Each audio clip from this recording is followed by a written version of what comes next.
A father kidnaps a man, locks him in a room, beats him every single day, and by the end of this story, you will understand exactly why he did it. You might even think he was right. That is what makes this film so dangerous. This is Prisoners, and it is not just a thriller. It is a question. A question about how far a good person can go before they become the very thing they are fighting against. Stay with me, because this story gets very dark, and the ending will leave you thinking for days. Let us start from the beginning. It is Thanksgiving Day in a quiet town in Pennsylvania. The trees are bare, the sky is gray. Everything looks peaceful. Everything looks safe. Keller Dover is in the woods with his teenage son, Ralph. They are hunting. Keller raises his rifle, takes a breath, and fires. Before he pulls the trigger, he whispers a short prayer. He asks God to protect his family and deliver them from evil. Because by the end of this film, that prayer will mean something completely different. Keller Dover is played by Hugh Jackman, and right away, you understand who this man is. He is serious. He is strong. He is a man who prepares for everything. His basement is full of food, water, tools, and supplies, enough to last a full year. He does not trust the world to take care of his family. He takes care of them himself. He is the kind of man who believes that if something bad ever happens, he will be ready. He has planned for every disaster, every threat, every danger, except the one that is about to happen. After the hunt, the Dover family goes to their neighbor's house for Thanksgiving dinner. The neighbors are the Birch family. Franklin and Nancy Birch, played by Terrence Howard and Viola Davis. These two families are close. They eat together. They laugh together. Their children play together. It is a warm and happy evening. Exactly the kind of evening you never want to end. The Dover daughter is named Anna. The Birch daughter is named Joy. Both girls are around 8 years old. Best friends. After dinner, the two girls ask if they can walk down the street to the Dover house to pick up a small red whistle that Anna had left behind. It is a short walk, a safe street, a quiet neighborhood. Both sets of parents say yes without even thinking twice. The girls walk out the door, and they never come back. At first, no one panics. Kids lose track of time. Kids get distracted. But as the minutes turn into an hour, the parents start to worry. They call the girls names. They check the street. They knock on doors. Nothing. The girls are gone. Just like that. On a normal Thanksgiving evening, in a safe neighborhood, two little girls simply vanish. The police arrive quickly, and the detective assigned to the case is a man named Loki, played by Jake Gyllenhaal. Loki is interesting to look at. He has tattoos on his neck. His eye twitches sometimes when he is thinking hard. He does not smile much, but he is sharp.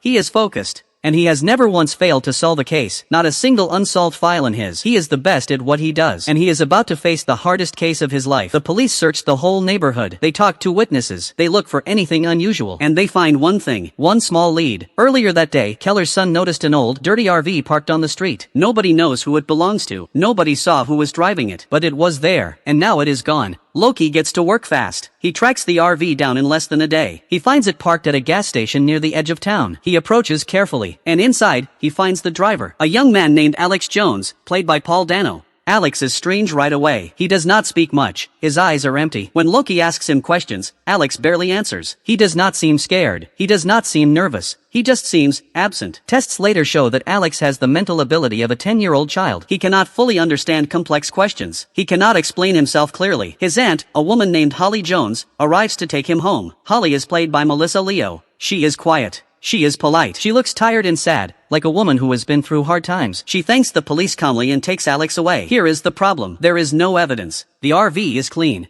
The girl's fingerprints are not inside. There is nothing connecting Alex to the disappearance. Nothing at all. So the police have no choice. They let him go. Keller Dover watches from across the parking lot as Alex Jones walks out of the police station a free man. And something happens inside Keller in that moment. Something shifts. Something closes. Something harder. A man who has already made up his mind. Just before Alex is released, Keller manages to get close to him. And Alex leans in toward Keller and whispers something. Just 6 words. Quiet. Almost casual. He says, "They didn't cry until I left them." Then he walks away. Just like that. As if he said nothing important. As if he did not just light a fire inside a desperate father. 6 words. That is all it takes. That night Keller acts. He follows Alex. He kidnaps him. He throws him into the back of his truck and drives to an old apartment building he owns and has been fixing up alone. The building is empty. Nobody goes there. Keller takes Alex inside, puts him in a small bathroom, and chains him to a pipe. He locks the door. He stands in front of this young man who can barely form a sentence, and he starts asking questions.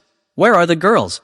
What did you do with them? Where are they right now? Alex says nothing, so Keller hits him. Alex still says nothing, so Keller hits him again, and again, and again. The questions keep coming. The answers never do. Days pass. The bathroom becomes a prison. Alex is given very little food and water. He is cold. He is hurt. He is barely holding on. And still, the questions continue. Now here is the part that makes this film so uncomfortable. You are watching a man torture another human being. That is a terrible thing. That is a crime. That is exactly what monsters do. And yet, when you watch Keller Dover do it, you understand him. You feel his pain. You feel his desperation. You see a father who was out of his mind with fear for his little girl. And some part of you, deep down, wonders if you would do the same thing. That is exactly what this film wants you to feel, and it is not comfortable. Franklin Birch eventually finds out what Keller is doing. He is horrified. He tells Keller this is wrong. This is crazy. He knows it is wrong, and he does nothing to stop it, because his daughter is missing too. Because when your child is gone, the rules start to feel very different. While all of this is happening in secret, Detective Loki is out in the city working the case the right way, following evidence, interviewing people, sleeping almost never, and the leads he finds are deeply strange. First, there is a priest, Father Dunn, a quiet man, cooperative. He answers all of Loki's questions calmly, nothing suspicious on the surface. But Loki searches the priest's basement and finds something horrible, a dead body, hidden behind a wall, decomposed, and carved into the skin of that dead man's chest is a shape, a maze. Loki stares at it. He does not know what it means yet, but he takes note. A maze. Remember that. The body in the basement turns out to be an old case. It does not directly connect to the missing girls, but it tells Loki something important. There is a darkness in this town that goes much deeper than he thought. Something organized. Something that has been going on for years. One night, Loki goes to a candlelight gathering, a quiet event where families who have lost children come together to pray and support each other. Loki is there to watch,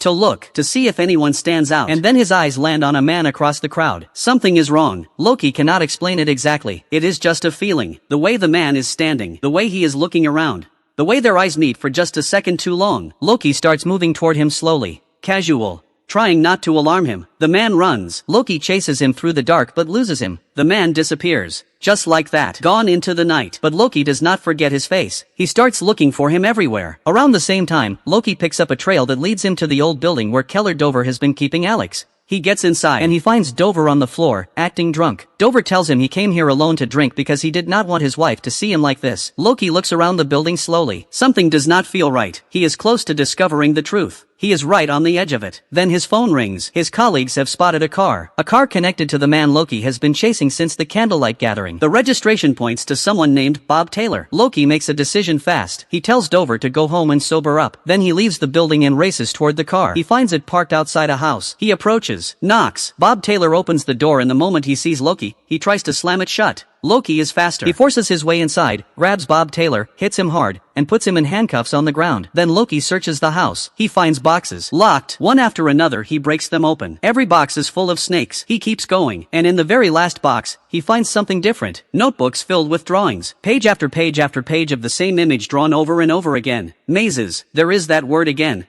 Maze. Loki takes Bob Taylor to a cell for questioning. He watches him draw something, and then he walks inside to ask him to explain the drawing. Bob Taylor says nothing, just stares, and something breaks in Loki. The exhaustion, the frustration, the weight of two missing girls. He loses control for a moment and hits Bob Taylor. His colleague rushes in and pulls him back. And in that chaos, something terrible happens. Bob Taylor, still in handcuffs, moves fast. He reaches toward a police officer's body and gets hold of a gun. Loki and his colleagues see it immediately. They shout at him to stop. They beg him to put it down. Bob Taylor does not listen. He puts the gun inside his own mouth, and he pulls the trigger. Just like that, another door slammed shut. The one man who might have explained everything is gone, and Loki is left standing in that cell with nothing but a room full of unanswered questions and walls covered in mazes. He has been working on this case for days without rest. Every time he gets close to the answer, it disappears. The girls have been missing for a long time now, and every hour that passes makes it less likely that they will be found alive. Back in the secret apartment, Keller keeps going, but something is slowly changing. Through all the pain and confusion, Alex has started giving Keller small pieces, fragments of something, a smell he remembers, a darkness, a shape. He mumbles things that do not quite make sense, but Keller is listening. He is collecting every word, every clue, and then he stopped talking. Over the day, something happens that changes everything. Joy does not wait to be found. She escapes. She breaks free from where she was being kept and starts running. She makes it to a highway. A woman rushes out to pull Joy away from the moving vehicle just in time. Joy is rushed to the hospital immediately. The Birch family received the call and contact Keller's wife right away. Their daughter is alive. Keller and his wife drop everything and race to the hospital. When they get there, Joy is conscious enough to talk. They ask her what happened. Where were they? What did she see? Joy tells them what she remembers. She says she slowly gained consciousness inside the room where they were being kept. She woke Anna. The two girls held onto each other and quietly made their way out of the room together, step by step, trying not to be heard. They were almost out. They were so close. But before they could run, a woman appeared and grabbed Anna. She held Anna back while Joy ran. Joy kept running and did not stop. The moment Keller hears this, he does not wait. He does not say goodbye. He turns around and ran out of the hospital. Anna Dover is still out there somewhere. Keller follows the clues and they lead him straight to Holly Jones. He knocks on her door. Holly opens it and lets him in. She is calm, polite, just like always. They talk for a little while. Nothing aggressive. Nothing that gives her away. She seems like the same quiet, sad woman she has always been. And then she pulls out a gun. Everything changes in an instant. But what he doesn't know is that she is the one who took the girls. Let that settle. Holly Jones is the one who kidnapped Anna and Joy. And before the girls, she had been doing this for years. Alex Jones was not always a confused, broken young man. He was once a normal little boy. A child they took long ago. They raised him in their house. They kept him isolated from the world. And over time, they destroyed everything inside him. He became who he is today because of what they did to him. Now here is the part of this story that is almost impossible to process. Holly did not kidnap children for money. She did not do it because she were sick in the usual way. She had a reason. A twisted, terrible, deeply thought out reason. When her son died of cancer, she prayed. She begged God to save him. And God did not answer. Her son died anyway. And in that loss, something inside her broke completely. She decided that if God exists and allowed this to happen, then God is cruel. And if God does not exist, then nothing in the world has any real meaning. Either way, she chose to respond with war. Her war was this. She would find parents who believed in God. Parents with faith and hope. Parents who loved their children deeply. And she would take those children. She would make those parents beg and pray and scream and receive nothing. They would turn believers into broken, empty people. Just like her. It was revenge. Not against any person. Against the idea of hope itself. This is why Bob Taylor had mazes in his notebooks. This is why the dead man in the priest's basement had a maze carved into him. The maze was their symbol. A maze with no exit. A way of saying that there is no way out. That hope is an illusion. That no matter how hard you search, you will never find what you are looking for. It was their message to the world. Holly is completely in control now. She points the gun at Keller and tells him to drink. There is a bottle sitting on the table. She is not asking. Keller has no choice. He drinks. Then she takes him to the backyard. She tells him to get into the old car parked there and reverse it slowly. He does exactly what she says because the gun is still pointed at him. He moves the car. And when he gets out, he sees it. A wooden cover on the ground. A hidden pit underneath it. Holly tells him to climb down into it. Keller looks at her. He looks at the hole in the ground. And he refuses. He tells her to just shoot him. That it would be easier. That he is not going down there willingly. So she shoots him in the leg. The pain takes everything out of him. He falls down into the pit. Holly moves the car back over the wooden cover, sealing the hole above his head. Then she takes Keller's car and drives it away from the house. She leaves no trace that he was ever there. Keller is alone now. Underground. Leg bleeding. Can barely move. The drug she made him drink is starting to pull at his mind. The darkness is total. And then his hand touches something on the ground. Small. Familiar. It is the red whistle. Anna's whistle. The little toy his daughter took along the day she disappeared. And now here it is. In the dark. In a pit. In the hands of a man running out of time. Loki, back at the police station, cannot let the case go. He goes over everything again. He listens to what Joy said one more time. A smell. A specific detail about a house. Something small. Something easy to miss. And it points him back to Holly Jones. Loki gets to Holly's house and moves through it carefully. And then he hears something. A sound coming from one of the rooms. He follows it slowly. He pushes the door open. And what he sees stops him cold. Holly is crouched over Anna. The little girl is lying on the ground, barely conscious. And Holly is injecting something into her arm. Right there. In that moment. Like it is completely normal. Like she has done it 100 times before. Loki raises his gun and tells her to put her hands up. Holly spins around and fires. The bullet grazes the side of Loki's head. He fires back. He hits her. Holly goes down. He grabs Anna, lifts her up, and carries her out of that house as fast as he can. He gets into his car and drives. Hard and fast. Blood is running into his eyes. He can barely see the road. Everything is red and blurry. But he keeps driving. And through the blur he spots a sign. An emergency building. A hospital. He drives straight toward it. He carries Anna inside screaming for help. And that is how she is saved. Loki collapses right there and gets treated for the gunshot wound to his head. The next day Loki is recovering in hospital. He picks up a newspaper and reads a story that stops him cold. Alex Jones has been reunited with his real parents after 26 years. The boy who was taken as a child. The boy Keller tortured for days. He is finally home. Then Keller's wife walks in with Anna. She wanted Anna to see the man who brought her home. They talk for a short while. Loki looks at Anna and feels the weight of everything it took to get her back in that room. And then Keller's wife mentions it almost in passing. That she has not seen Keller. That he has been missing. That she does not know where he is. Loki listens. Something about it sits wrong with him. He goes back to Holly Jones's house. He stands in the yard. Alone. Just looking around. Thinking. And then he hears it. Faint. Almost too quiet to catch. A small high sound coming from somewhere beneath his feet. A whistle. Keller is blowing it with everything he has left. Trying to reach the surface. Trying to be heard by anyone. And then the screen goes black. We never see him dig Keller out. We never see Keller come up from that pit. We never see him hold his daughter again. The film just ends. So here's the question the film leaves you with. What is the actual difference between Keller Dover and Holly Jones? Both had a child taken. Both refused to accept it. Both locked someone in a room and and hurt them. Think about that. Prisoners doesn't give you a clean ending because it knows you don't deserve one. You spent 2 hours rooting for a man doing something unforgivable, and it was easy to do. That's the whole point. If this video got in your head, subscribe, because that is exactly what I'm here for.